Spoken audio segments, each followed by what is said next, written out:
If you wake up in the morning and you start having negative thoughts, man, this ain't my day. I woke up on the wrong side of the bed. I'm tripping, I just don't feel myself. Every time you feel, in the middle of the day, if you feel yourself doing that, stop, just stop for a second. And start going over in your mind everything you have to be grateful for.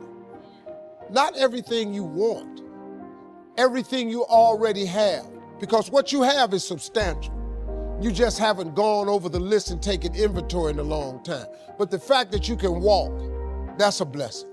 The fact that you woke up, that's another blessing. The fact that you can see, think, reason, that's another blessing. The fact that you can go somewhere and get yourself something to eat, that's another blessing. The fact that you can go and turn the key and call someplace home, that's another blessing. The ability to dream is a blessing. The fact that you have an opportunity to get it right is another blessing. The fact that you're beautiful, that's another blessing. The fact that you have any measure of health, that's another blessing. And I'm just talking to you, I don't even know you. I could give you 50 things you ought to be grateful for right now. I don't even know you.